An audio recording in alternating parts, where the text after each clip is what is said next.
안녕하세요. 프로젝트 위드에서 개발을 하고 있는 이건환이라고 합니다. 네, 저희는 이번 기회에 저희가 기존에 있었던 서비스를 아마존의 ECS로 저희 마이그레이션을 하는 작업을 갖게 되었고요. 저희가 사실 그 과정에 있어서 스타트업으로서 어떤 고민을 했었는지, 그리고 저희가 고민한 결과가 어떤 건지, 그리고 저희가 그걸 통해서 어떤 성과를 이루어냈는지를 간략하게 설명을 드리고 경험을 공유하고자 합니다.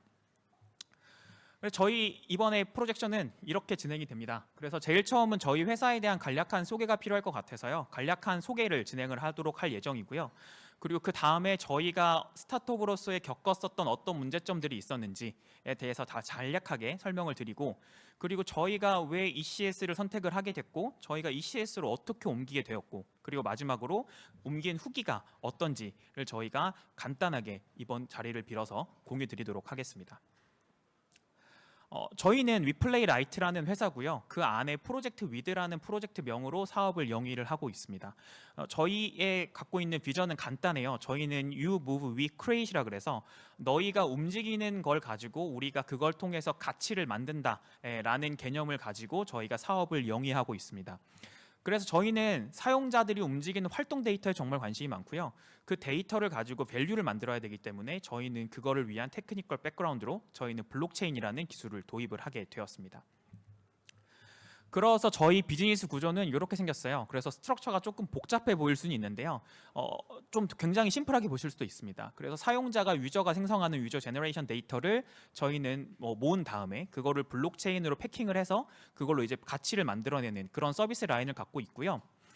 저희는 이 서비스 라인으로 꽤나 오랫동안 사업을 진행을 해왔어요. 그래서 제가 이제 이 회사의 거의 코파운더로 저희가 같이 진행을 했었는데, 2018년도에 이 회사를 시작하게 돼서 지금 벌써 2023년도죠. 그래 2004년도죠. 한 5년 반, 6년이 되었네요. 그래서 굉장히 오랜 시간 동안 저희가 사업을 진행을 했었고요.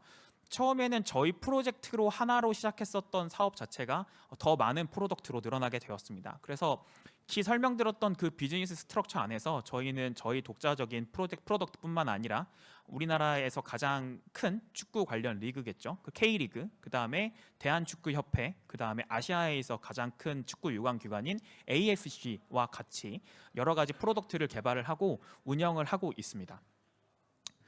그럼 저희가 이렇게 성장을 하면서 그냥 성장했었던 건 아니에요. 사실 저희가 어느 순간부터 되게 빠른 속도로 성장을 함에 있어서 여러 가지 기술 부채들이 쌓이게 되었습니다. 저희가 어떤 문제를 갖고 있었냐면요.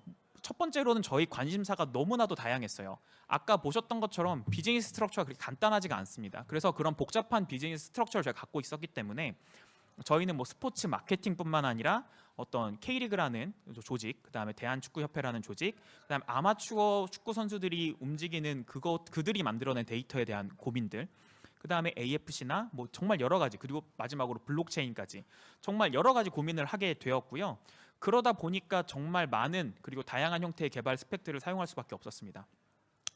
일례로 블록체인 같은 경우에는요, 아직도 고나 러스트나 솔리디티가 프렌들리합니다. 그래서 그들의 서비스를 개발할 때는 이런 것들을 위주로 사용을 해줘야 되고, 저희가 갖고 있었던 기존의 어떤 프로젝트 같은 경우에는 뭐 지금 저희가 뭐 플러터도 사용도 하고 있고 리액트도 사용하고 있고 정말 뭐 코틀린 스프링도 사용을 하고 정말 많은 형태의 기술 스펙들을 사용을 하고 있었는데, 이게 처음에 뭐 POC 단계에서는 아무 문제가 없었지만 저희가 서비스가 고도화되면서 뭔가 저희 하나씩 전문성을 잃어가게 되고, 그 다음에 너무 복잡해져 버리는 배포 환경이 저희 발목을 잡게 되었어요. 이것뿐만 아니라 사실은 모든 스타트업이 갖고 있는 문제일 수도 있을 것 같아요. 사실 스타트업은 너무 당연하겠지만 기술 기반으로 움직일 수밖에 없는 구조고요. 그래서 저희가 조직 내에서 개발자들이 차지하는 비중이 정말 커지게 됩니다. 그래서 저희 회사의 개발자들은 정말 바빠요. 그래서 그들은 단순히 개발만 하는 게 아니에요. 개발하는 것도 아니고 기획도 해야 되고요. 기획한 다음에 제가 개발을 어떻게 도입해야 될 실제로 코드도 짜야 되고요. 내가 짠 코드를 배포까지 해야 되고요. 그리고 내가 만든 이 로직이 괜찮은 로직이라고 비즈니스 담당자들에게 설명까지 해야 되고, 그리고 마지막 고객들의 CS도 받아야 됩니다. 그래서 뭐 모든 스타트업들이 그렇진 않겠지만 저는 성장 중인 스타트업들은 대부분 이럴 거라고 생각을 해요.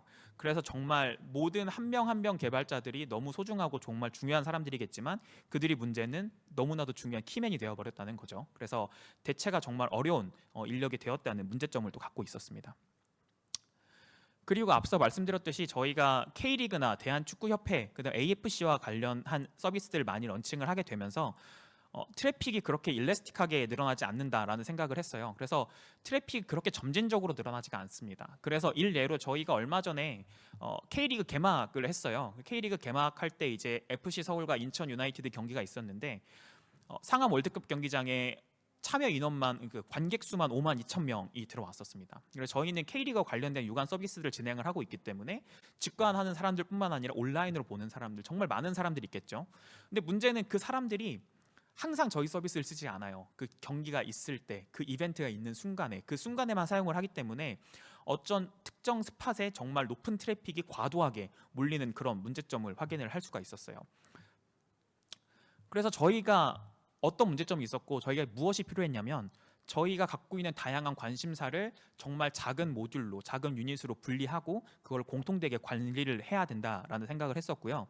그리고 개발자들에게 조금이라도 개발 시간을 더 주고 싶었습니다. 그래서 그들이 배포하는 것들, 그 다음에 서비스를 운영하는 것들에 대한 시간을 최대한 줄이고 그 사람들이 좀 더 좋은 코드에 집중할 수 있도록 개발에 좀 많은 시간을 주고 싶었어요.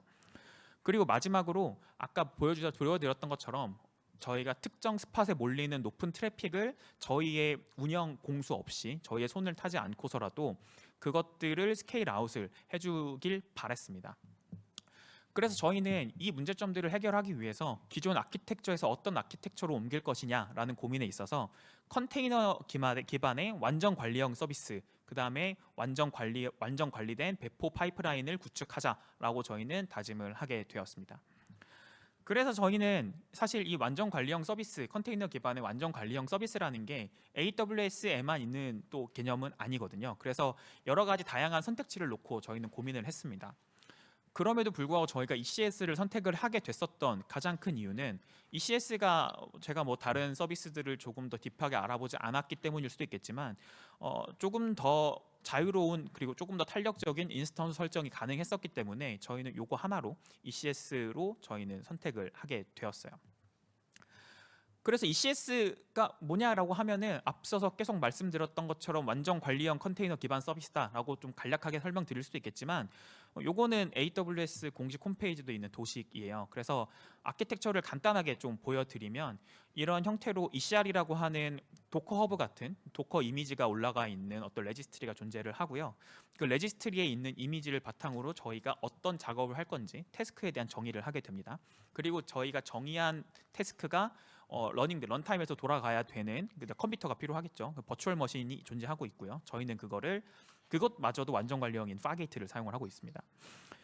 그래서 저희는 이 아키텍처를 보고 굉장히 아키텍처가 심플해서 마음에 들었어요. 그래서 괜히 복잡한 아키텍처를 구성을 하고 복잡한 아키텍처로 인해서 저희가 더 운영을 해야 되는 상황을 피하고 싶었기 때문에 이 간단한 아키텍처 정말 마음에 들었고요.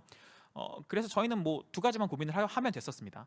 딱 보시면 아시겠지만 개발자의 손을 타야 되는 것들이 ECR에 이미지 올리는 거, 태스크 정의하는 거, 이게 다거든요. 그래서 저희는 어떻게 하면 이미지를 조금 더 최적화할 수 있을까? 이미지의 사이즈라든지 그런 것들을 어떻게 하면 최적화할 수 있을까? 그 다음에 저희가 태스크를 어떻게 하면 조금 더 유연하게 쪼갤 수 있을까에 집중을 해서 저희는 마이그레이션을 진행을 하게 됐습니다.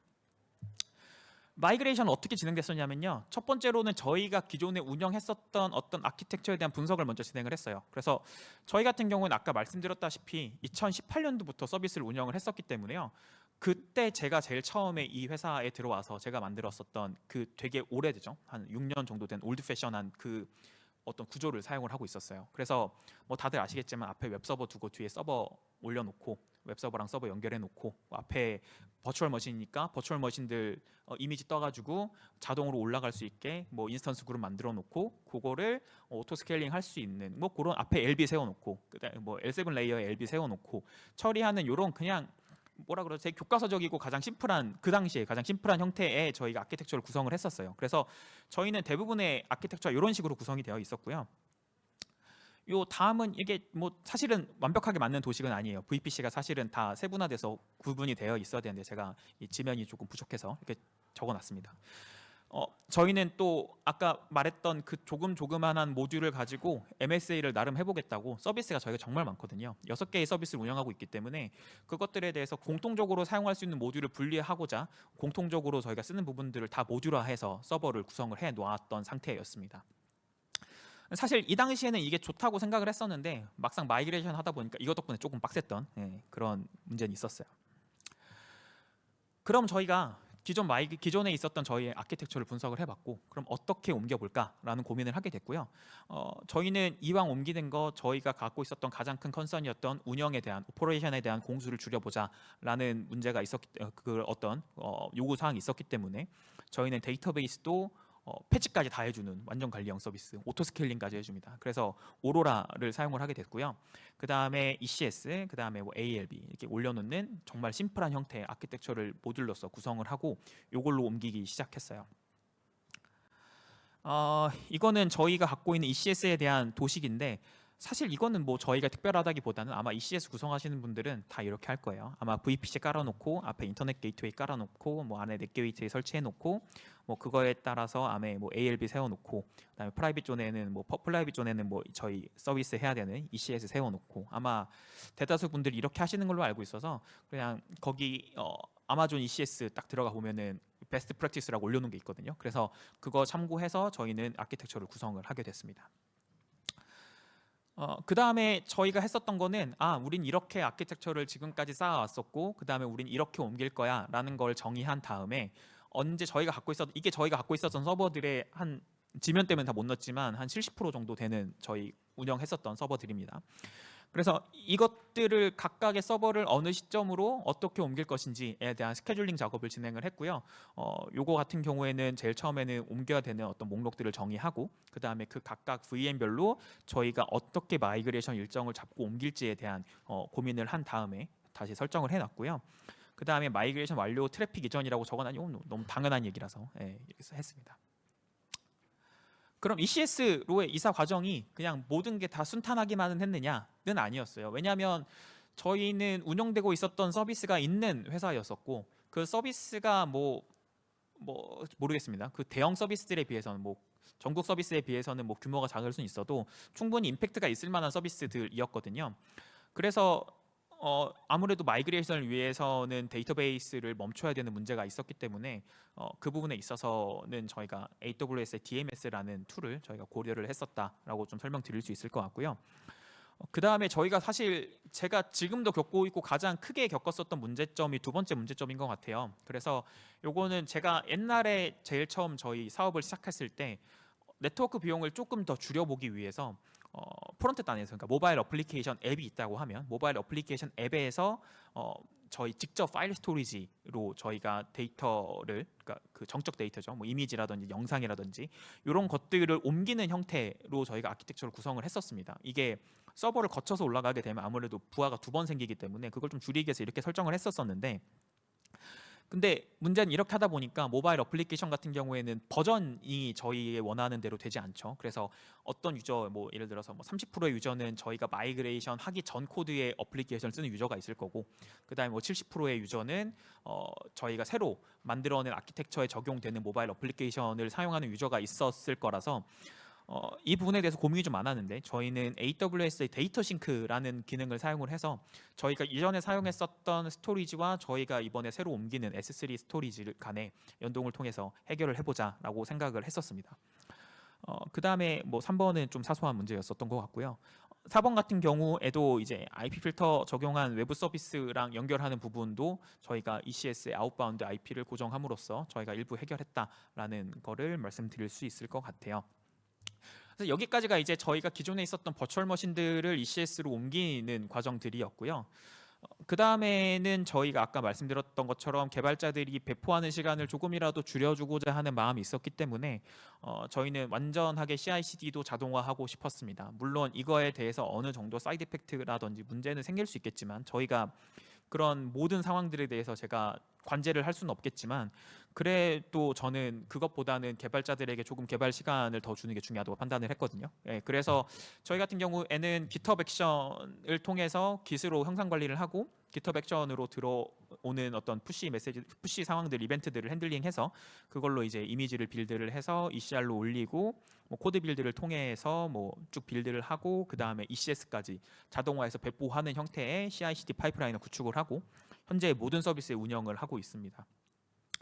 확실히 이렇게 하다 보니까 조금 깔끔해진 것 같아요. 그래서 뭐 새집 증후군이 없다라고 얘기는 했는데 사실 뭐 올라가는 과정이 굉장히 간편하기도 했고 사실 그 AWS의 여러 담당자분들이 정말 많은 도움을 주셨거든요. 그래서 덕분에 잘 옮긴 것 같아요. 그래서 저희가 이번에 옮김을 통해서 얻었던 장점은 아무래도 인프라에 대한 운영 시간과 운영 공수가 굉장히 크게 많이 감소를 했다. 왜냐하면 그전 같은 경우에는 아까 말씀드렸던 어떤 이벤트라든지 발생을 하게 되면 저희가 미리 그걸 예측을 하고 저희가 하나하나 스케일링을 해주는 그런 문제가 있었는데 그거 같은 경우도 뭐 스케줄 오토 스케일링을 통해서 처리를 할 수 있었던 부분이 분명히 존재했고요.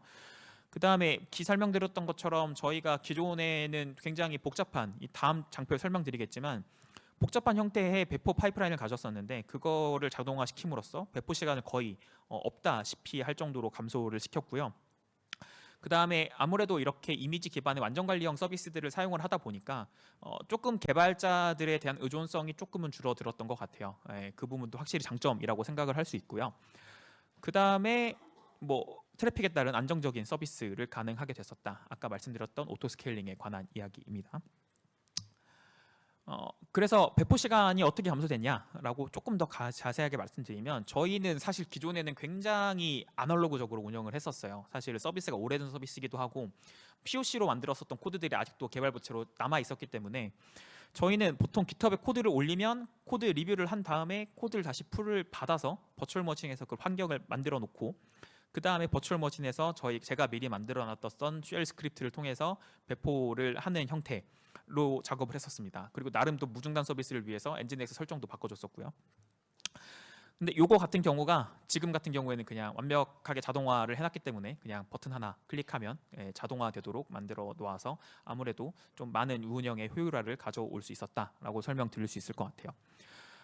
사실 이렇게 돼서 개인적으로는 정말 만족스러운 마이그레이션 작업이었었던 것 같아요. 이번을 통해서 배우는 것도 정말 많았고 실리적으로도 얻어가는 부분들이 정말 많았습니다. 그래서 뭐 조금 좀 다른 얘기긴 한데 제가 이제 좀 여행을 다닐 수 있게 됐어요. 사실은 기존에는 버스 지수가 좀 문제가 있었다고 했지만 그거에 대해서 제일 큰 문제가 있었던 게 저였거든요. 그래서 뭐 우리 개발자들한테 좀 이런 말하기 좀 미안하지만 제가 마음을 놓고 어디를 가기가 좀 어려웠습니다. 항상 거북이처럼 랩탑을 메고 돌아다녔었는데 이번에 약간 이렇게 좀 자동화를 시켜놓고 뭔가 어느 정도 격리를 시켜놓은 환경을 막 갖춰놓고 나니 제가 이제 조금은 자유롭게 어느 곳 여행도 다니게 되고 조금 다른 일들을 요즘 미팅 많이 다니거든요. 요즘 다른 것들도 많이 할 수 있게 되는 여유를 좀 확보하고 회사에서 제가 조금 더 집중해야 되는 부분에 집중을 할 수 있게 되었다라는 것 정도로 말씀드릴 수 있을 것 같습니다.